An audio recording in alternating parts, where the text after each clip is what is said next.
Hi guys, my name's Seb Tudor, I'm the man on the Silver Mountain, and welcome to Torment Tides of Numenera. It's finally here. I've been waiting so long for this game, and I can't wait to get into it. I played a little bit when it came out first on Early Access, and it's now on full release as of, well, when this video goes up, as of yesterday.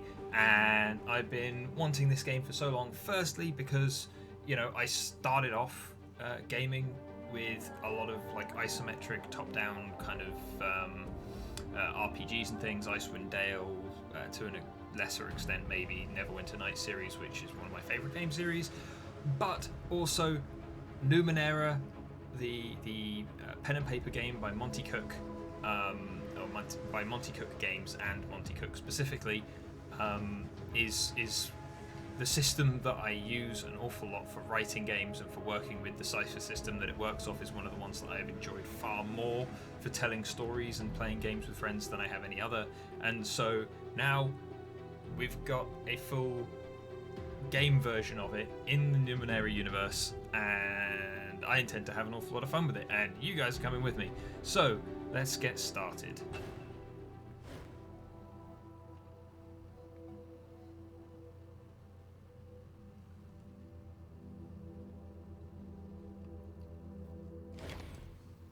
We are male, or at least I am, so you can be too, for now. Your mind wakes in darkness. Aching cold sets into an unfamiliar body. A distant howling surrounds you, louder with each passing second. Insistent and invisible hands slap and tear at the membrane that protects you. Your first emotion is an involuntary and formless panic. You feel you have forgotten something important, as if it once meant the world to you. But the details slip away as you grasp at them.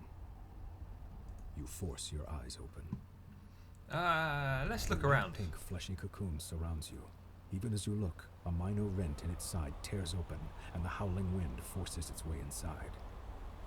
Okay. The cocoon rips away, gone before you can grab it, spinning you into a dizzying tumble.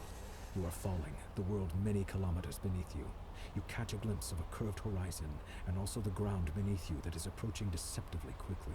Above you, a small moon is slowly collapsing in upon itself. A corona of acid green and black energy playing around its edges. The wind buffets you and burns your eyes. What did we You do? need to see the details of the faraway ground to know you're in serious trouble. You won't survive a fall from this stratospheric height. A part of your frantic mind battles that technically you probably fell from a thermospheric height. You struggle to stay focused as the ground rushes toward you. Well, we'll do Instinctively, you this. spread your arms and legs, and they respond sluggishly. You stop tumbling head over heels. Though you are still spinning laterally, that motion has calmed as well, and you have space to assess your situation, and perhaps to understand the predicament and the body in which you find yourself. Below you, you see a large landmass. A massive ocean dominates the rest of the visible globe, dotted here and there with island chains. Small moons, unusual structures, and strange machines rush past you in glittering profusion as you plummet toward the ground. Let's take a look at where we're headed. To be a huge megacontinent, the only land of any size on this side of the world at least. Great inland seas and lakes dot the land, and curiously, regular mountain ranges march up and down and across. You are falling toward what looks to be a great bay, a sprawling city perched on its shore just to the north. Further to the north and east, you see a broad plain scattered with curious structures, visible even from this height. The northeastern portion of this land looks to be a desert, a strange blue dot like an eye in its exact center. It seems to hold a city in its watery grasp. To its west is a ring of huge mountains surmounted by enormous carved peaks spewing magma into a central catch basin. What concerns you most right now is the bay below you. It's coming at you quickly. Now, is this really the time to reminisce and try and remember what happened? Or should we? I think we should slow down some more. You've reached a velocity that could, without irony, best be named terminal. You spread your arms and legs and try to catch a draft, and it looks like you'll hit the bay that's rushing toward you, unless you hit the building in its littered waters. A strange web of colors surrounds you, thrown by a figure standing on the balcony of the structure, but it is effective only at slowing your fall. You strike the building hard enough to crack its crystalline structure, and you hear one of the engines that supports it protest and howl, and the agony of the crash overcomes you. And then, darkness. Yay! Okay, so for those of you who don't know or haven't seen anything of Numenera up to this point, the setting is that we are living about 1 billion years in the future, and yeah, there have been 9 different civilizations that have colonized Earth over time, and now we are in the 9th, rather, and so now we are the only ones left. Humanity has returned for some reason that we don't know, but the world is now littered with all kinds of things, both good and bad. Oh, are you breaking? No. Okay, just having a moment. Jumbled thoughts cloud your head as you study the empty bowl before you. Drops of liquid fall from the ceiling, spattering on the ground next to the bowl. The light from every drop is reflected in the bowl's rounded hollow, as if it hungers for that light and needs to be filled, yet the bowl remains dry. Another drop falls from the ceiling and splashes across the pylons, wasted. Should we try and move the bowl? Let's take a look at it first. You trace your fingers over the slippery overlapping scales that spiral up from the bottom of the bowl. The sharp-toothed rim plucks at your skin. It's going to be tricky to move this bowl without slicing your fingers on the edge. You might have to put some effort into it. Reflected light streaks across the surface of the bowl as another droplet falls from the ceiling. Okay, so effort might... Yeah, it seems like we're going to have to... Tutorial, effort. You've encountered your first task. Okay.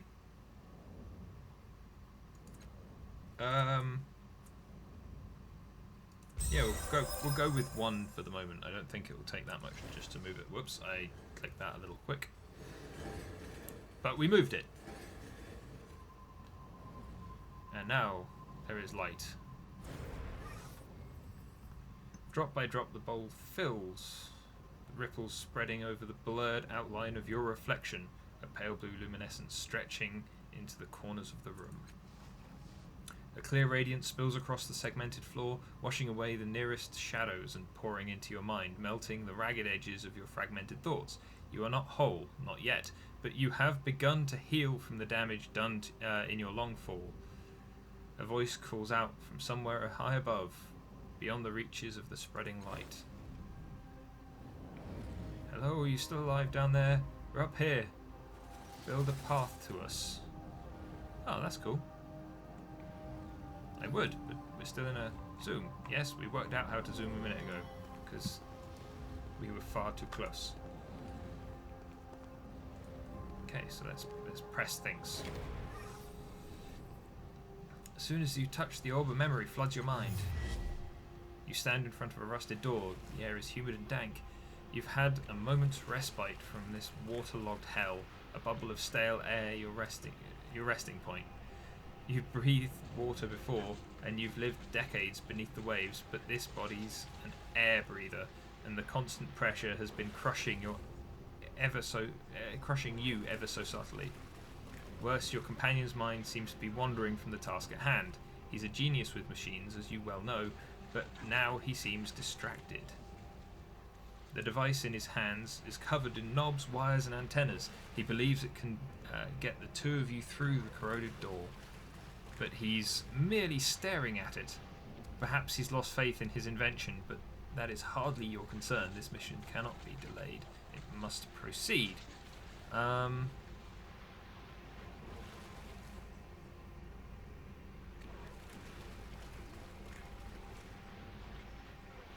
No, he might just be distracted for other reasons. There's no point to threaten him. You know, maybe we can look at another thing that will make it go quicker. You mumble a few words, drawing power from the air around you until the solution appears in your mind. You snatch the device from his hand, rewire it, and shove it back at him. Oh, he says, examining your work. Sorry, I was trying to improve the thing. He waves the device at the door, and the stale air of your bubble freshens as the door swings open. A dark hallway lies beyond, a passage that links the water-bordered cells and the aquatic viewing areas. What you seek lies there. Moments later, you're underwater again, your hands closing around a strange yet familiar artifact. You need it to complete something. It hovers above a pedestal, rotating in the dark water. An electric current runs through your fingers as your hand crosses a vertical plane of the pedestal, and an iridescent field coalesces so fast that the wave of pressure dazes you for a moment. The rising pulse of a sonar alarm ripples through the water. The guards won't be far behind. Run, disable the pulse, use a device to stop them. One of the ciphers on your belt.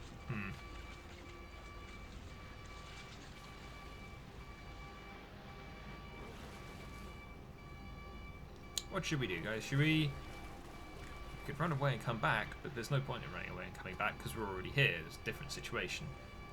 We could disable the sonar pulse and try and be sneaky about it, but they're already on their way. So let's use a device because we've got them. So why not? You run urgent fingers over the devices fastened to your waist. A fog rising in your mind. A few can be used against the guards, but will also turn your skin to synth steel or the surrounding water to boiling wax. Hardly ideal. Finally, you find a small silver sphere. Setting the sphere in place, you kick desperately for the safety of a nearby alcove. The sphere whirls and unfolds into a spiraling vortex. The sphere at its centre speaks a few polite words in an ancient language, then begins draining the surrounding water into itself with alarming speed. The approaching guards shout and scream as they too are sucked into the whirlpool and ripped to pieces. You allow yourself a fleeting smile, but are all too aware that more alarms are going off in the distance. Well, that was nice of us. Memory begins to fade as if you were being drawn backward through a tunnel, and you hear more pylons rising from the pit. Something is wrong. The events within the orb have settled into that gap in your mind, but the edges of it are rough, as though the memory itself is not truly yours. There's something else, a gust of sour air pulling at you, like a predator inhaling the scent of its prey at the far end of a dark, whispering field. Okay. I do like the rippling effect. Who are we? We are the last cast off. Okay, so let's get up here. The light around the door's frame dims and flares like a roaring fire in a high wind. No sign or symbol tells you what might be behind this enormous door. A dull chill radiates from its bronze segmented surface, and thick metal wheel seems frozen in place. What's that one? Countless scratches and wounds mar the surface of the door. Someone made a great effort to get inside to no avail. Okay, well, let's go and take a look at this one then. Is this another memory, or is this something else? You stand beside a woman on a verdant crag. Beneath the two of you is a broad plateau towering above the overgrowth far below. Strange machines have been built into the cliffside, presumably for reconnaissance or defense. Metallic disc gleams from the center of the plateau. You're self-aware. Humanoid machines drill into the base of the cliff below. If you were looking for a sanctuary, and you were desperately, this seems like the right place. I don't know about this, the woman says, her voice flat, neutral. Her face is turned away from you. What makes this place any more secure than the other ones we've found? Draw her attention to the hidden details that your more experienced eye can clearly see. Use your charm. Convince her with wisdom of your superior intellect. Well, we're about awareness and observation, so we'll go with that one for the time being. You shade your eyes against the bright sun so that you can point out the thin bands radiating out from the metallic disc.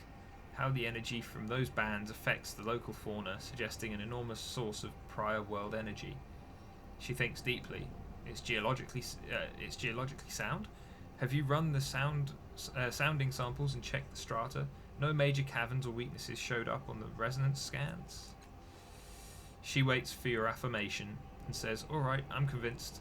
The two of you sketch your plans for the sanctuary, drawing schematics and architectural diagrams. Then you descend onto the plateau to examine the open ground. The woman suggests having one of the servitors build a shelter for your time here. You try to draw one of the constructs away from its task, but it doesn't respond to your voice. When you lay a hand on its shoulder to reinforce your command, it whirls and strikes you across the face. In human speed, it turns back to its task, ignoring you. Your companion helps you rise, laughter in her eyes. It seems your construct has other ideas. What's the matter with it? Use a Numenera integrated into the construct's body to overwhelm the behavior malfunction. Examine the construct for mechanical faults. Look for a deeper solution. Perhaps it's an effect of the metallic disc itself.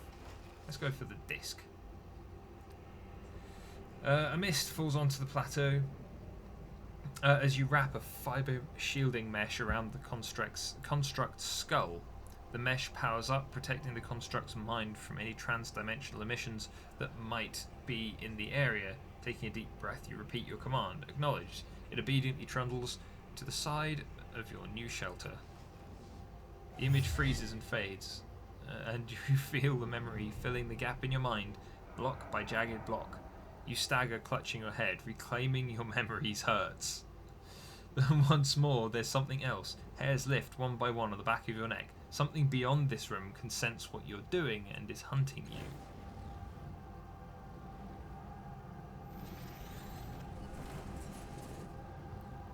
Okay. New walkway. Can we not? No? Apparently we can't go through those doors, so we're going to have to just keep walking. New memory. A vision of a city springs up around you. Your city in flames and under attack. Her defenders have fought and all died. Oh, died all day. And still the attackers keep coming. They fight as if your destruction were demanded of them. They care nothing for mercy, surrender, or plunder. What they want is blood. But you have brought a keen-eyed companion to the top of the tower. She has seen the way to stop the invaders. You need to get her to safety, and you need to rally your defenders. But even as you turn toward the door of the tower, two of the attackers descend from a hovering machine. You don't have time to strike at them before they land. One is brutishly large, his weapon a vibrating axe. The other is slim, sheathed in glassy armor and holding the hilt of a sizzling invisible blade. Your companion backs away. She's too young to help. Your enemies advance single file, confined by the parapet. Trade blows with the giant. You can handle it. Duck under the giant's swing. Attack before you can strike. Let's figure out who presents the greater threat. Let's try and work this out. The memory seems crystal clear. The giant is menacing, it's true, but the invisible blade of his companion is more worrisome still. The energy field that flickers and wavers around it suggests that she can carve matter at a molecular level, tearing pieces of her target into nothingness. If you're to save yourself, your best bet is to tackle her first. She's stuck behind the giant, waiting her turn to attack you, unable to bring her weapon to bear until he's out of the way. But it's clear that she expects him to handle you, and her eyes rove behind you, her focus on your ward. She's certainly not expecting you to dive between the giant's legs and come up inside her guard. She can't bring her blade to bear in time. You drive your dagger up under her chin. You catch her before her deadly blade drops onto you and spin around her. Okay. The weapon slashes into the giant, and he topples bisected. The immediate threat ended. You focus on finding a way back to your allies. You open the tower door and rush down the stairs. The door at the base of the stairs is slightly cracked, opening just a bit into the hall, and you hear more of the enemy soldiers behind you. Crack open the door and sneak past. Charge through them, counting on your defenses to protect them. Hurl yourself against the door and knock them to the ground. I think that just sounds funny, so we'll go with that one. You charge through the dim shadow. Well, this is a memory, so hopefully we've already been through it once and survived it, so, we'll be fine. You charge through the dim shadows, dropping your shoulder into the door. At the last minute, it bursts open. Halfway through its arc, it crashes into a pair of enemy soldiers, scattering them. You race through the door, blade in hand, and you dispatch your stunned foes before they have a chance to move. Their blood begins to pool in the hallway. Memory begins to fade. You find yourself back in your own body. Your temples throb with the racing force of your heartbeat, and the reclaimed memories blaze within you like a bonfire on a mountain peak. Invisible to every predator for kilometers around. Okay, maybe not so good. A tremor rocks the floor beneath you as though a massive fist has struck the room itself. Swaying on your feet, You see frantic movement within the borders of a mirror at the edge of the room.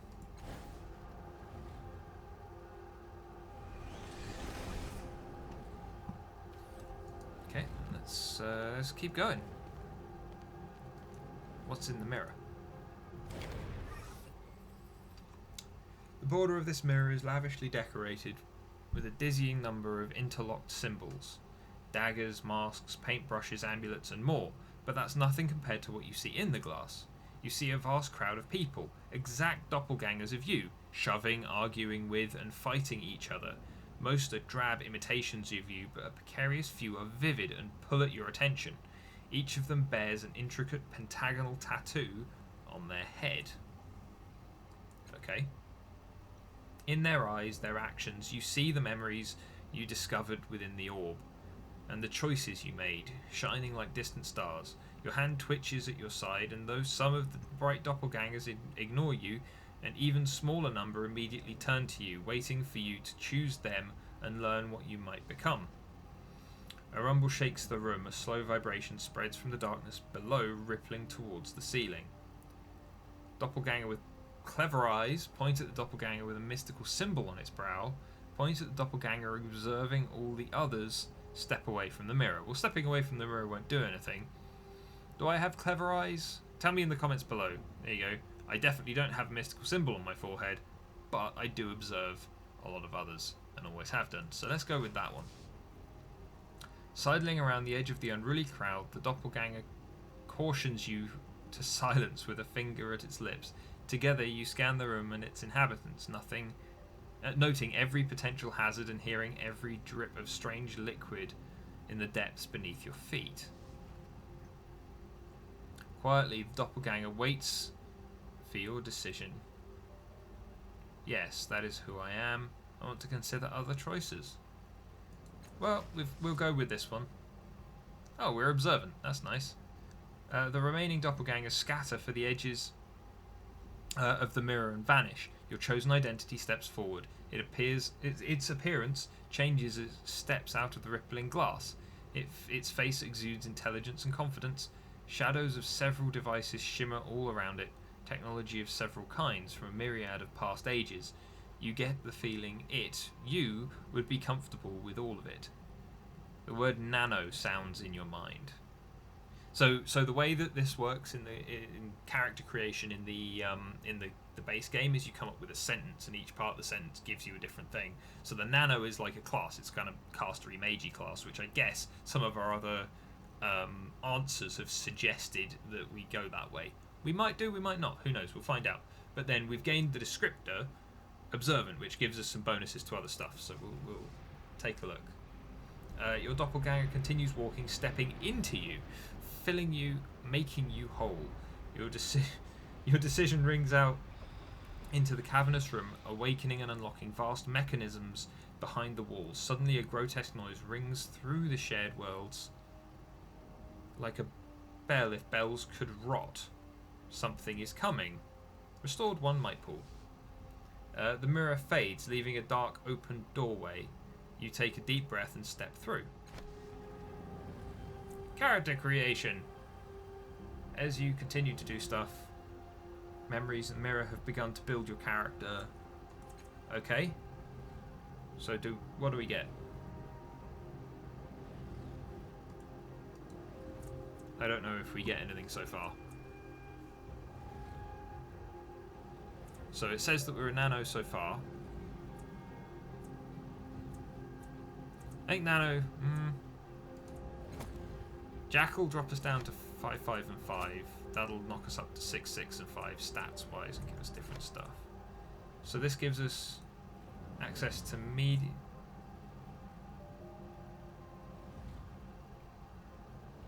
Concentration, perception, because we're trained in it. Okay, so we're unable to run. We're unable to use heavy and medium weapons. We get an increase in concentration. Cypher limit increase in onslaught. Now onslaught is good if it works anything like in the game. And as I said, they're kind of casters, so this guy can't run and he can't use heavy weapons, but He's trained in perception like the other guy and trained in concentration like the other guy. Hold on. Yeah, because that's... But not as much. And then we get a flex skill, so we get to choose stuff each day. But our stats are the same, but we get a little bit more health than the nano. And the glaive, we get a little bit more health. We have different stats again. And then the only thing that we can't do is run. But then we get... And then we can use armor. What's opportunists do? Ends turn immediately, make a basic attack against enemy. So these guys are scouts, guardians, warlords and stuff.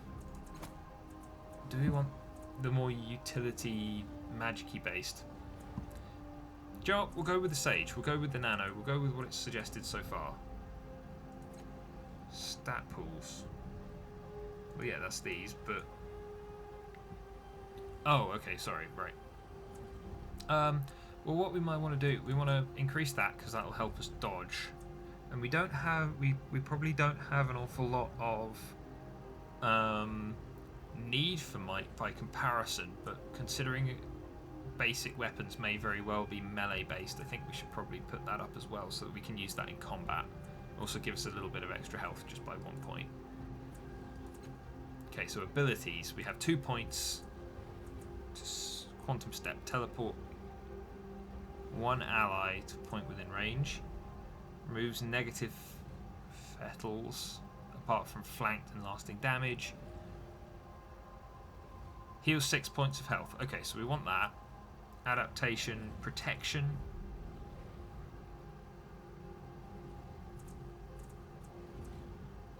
Gain in Cypher use skill allows you to carry additional ciphers.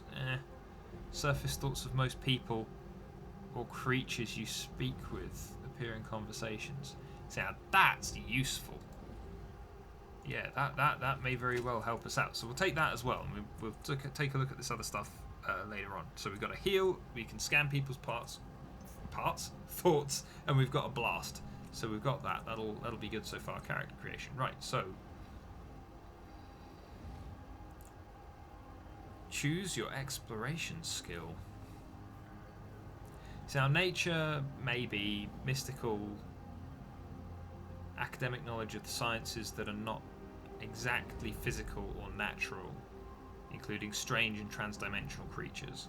Can we pick more of these up later on? Provide you with benefits to any tasks and challenges you may come across, increasing... Okay, so it doesn't say that we can't get the others later on. So I'm thinking that we landed in a place that had machinery that was screaming, right? So, you know, as we fell through the roof. So we'll take that first. Yeah, we'll take machinery first, so that we can maybe sort ourselves out. Oh yeah, we don't have weapon skills because we're not a glaive. So descriptor, we're already observant, aren't we?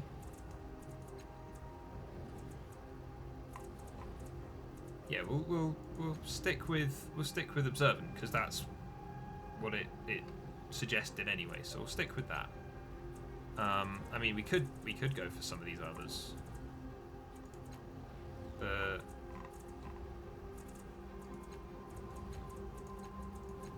Yeah, we'll go with what we picked for before. So lower running, but we get perception and concentration bonuses, which, you know, the concentration one will be, you know, kind of useful. I hope. Mitigates penalties for equipped bonded artifacts.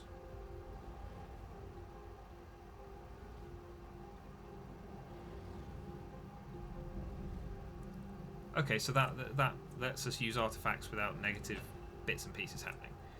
Are you sure you wish to proceed? This is the last chance to change your cast-off's character type or description. Yeah, we'll stick with that. We'll go with what we've got, and hopefully everything will work out okay. Because, you know, it's an RPG. We're going to start off, like, so weak that a kitten could kill us, and then, you know, we'll get better over time. People. The Spectre. Everything about this spectral figure seems dreamlike. He's a hazy silhouette who seems to be made of blue glass smoke. Okay. He wears stylish, well-cut clothes. His handsome, bearded face seems hauntingly familiar, though you've never seen him before. He breathes a sigh of relief when he sees you.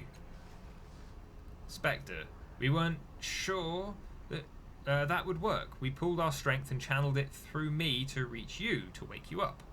He glances at the other figures here and frowns unhappily. It took more out of them than we thought. The other reflections, they're more like shadows now. Look, I'll bet you've got a lot of questions. This whole place is basically your mind. Your body's still out there in the real world, healing from that fall. You need to get out there and finish the process. He shrugs. It shouldn't be too hard. Before I met you, I felt something was hunting me. Do you know what it was? You said I had to finish the process. What do you mean by that? Who are those people you called reflections? This place is my mind. Why don't I remember any of this? Any of you? Who are you? How do you know all of this? All that you are telling me. Do you know what? I think the being hunted thing is a biggest issue so far. He closes his eyes. That's a memory I don't want to recall. Large, black, furious. It's our death. It's the sorrow. He closes his eyes. I hope it's lost interest in you. If it finds us, we're done for. Okay, so who are these other people then? That's what they are. As I said, it's your mind. You'll find reflections of people you knew, people you met in the real world, and with whom you shared some kind of psychic connection. I don't know how or why, it just happens. Okay, so if you don't know, then how do you know? He throws up his hands in frustration. I'm just part of you. I look at you and I know this place was made for you, for us. And I remember pieces of knowledge that come to me when you ask your questions, but that's all. Okay, so who are you? He pauses and looks down at himself, considering a long time before answering. I'm you. I'm a part of your mind, a splinter. I was waiting here for you. We called you within the memories of the others who are here. I don't know what happened next. Okay, I don't need him to tell me who he is again. This place is my mind, but I don't remember any of it. It's your mind, a construct built to, I don't know, share thoughts, store your true self. Wait, you know how people say in the first place? This is definitely the first place of your memory. Well, it was the first place for me anyway. You'd probably know better since it's yours. If you don't remember now, maybe it'll come to you later. Okay, and then finishing the process. After you wake up from this dream state and attune to the tides, you'll need to find something called a resonance chamber. Your body should have landed somewhere near it. Just climb inside that and everything will be fine. What do you mean attune to the tides? Tides are like a force, like gravity or magnetism or something, except they respond to people's actions and perceptions. So it's the morality system in the game. Your body, that is, your body in the real world, needs the tides to survive. It's not something you need to worry about. Your body will attune as it wakes up. Okay, so what's a resonance chamber? I remember pieces of it, but not the whole. It's the crystal sarcophagus. I remember it having 5 mechanical arms around it and a metal ring set in the floor. I think we were aiming for it when we fell. When you open your eyes in the real world, it should be nearby. So how do I get back to the real world? There's a portal down there. It'll take you back to your body. Just step through it and the whole tides thing should take care of itself. Yeah, he crosses his arms. When you wake up, find the resonance chamber, activate it, then we can... What in hell's is that? Combat tutorial. Maybe. Gods, it's the sorrow. Okay, so it broke the mirror there, and it's killing everybody else. So it's anchored to those reflections. It's devouring their power. We have to get rid of them, destroy its anchors, or else the sorrow will erase us forever. Crisis initiated! Okay. A crisis begins when you enter into a dangerous situation. Crises are turn-based encounters where you can fight, sneak, manipulate the environment, or talk your way out of trouble. Okay. Each turn you can take one action to attack or activate an ability. You can also make one movement. A reflection near you. Kill it. I would, but my mouse has disappeared. To attack an enemy, move to a position, try clicking highlighted character. Okay, this is the setup has changed slightly. Yeah, let's go with a basic attack, shall we? Just because who knows what else. Okay, these people were remarkably weak. Oh. What in the... It's escaping. It's going to hide inside your mind. Now run. Get to the next one. Well, I would, but... It's a little... You can sacrifice your action for the turn to double move instead. Okay.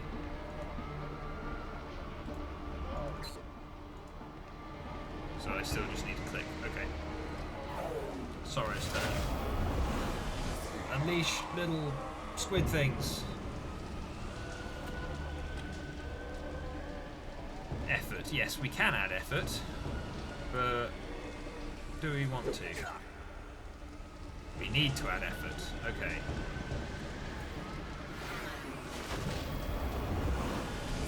It's fine. We'll let a couple of others out into our mind. It's all right. It'll be all right. Okay. Okay. So my abilities come up over here. Right. Got it. It's injecting it somehow. Fettles. Fettles are temporary conditions or status effects that can improve or reduce a character's stats. The Sorrow has just placed a fettle on the remaining reflection.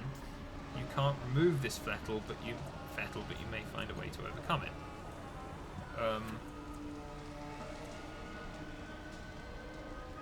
We can use that.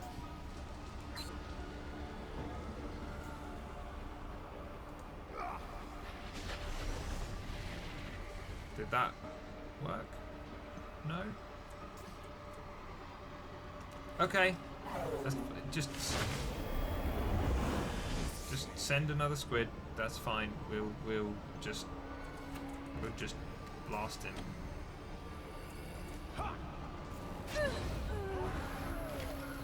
There we go. Trial and error. How long have we been recording so far? Ooh, nearly 40 minutes. Might have to call a break in a sec so I can... You pried it loose. That thing is a cancer, an infection. It's unstoppable, but you stopped it. He holds his head in his hands. I can't believe it found us in here. He looks at you, terror in his eyes. That thing, the Sorrow, it's been hunting you. It's what killed you in the first place. It'll keep hunting you until you activate the resonance chamber. I didn't remember until I saw it, but that's why the chamber is so important. You have to get back and activate the chamber before it's too late. The portal to your body is that shimmering dome there. Go now. Okay, well what we'll do is let's overwrite that there. That work? Yeah. Okay. So we've saved and we'll leave it there for the moment, guys. Thank you very much for watching, and I'll see you in the video tomorrow. Take care. Thank you very much for watching, guys. If you found this at all entertaining and want to see more of what happens to us, then please subscribe and drop us a like, and I'll see you in the next one. Take care.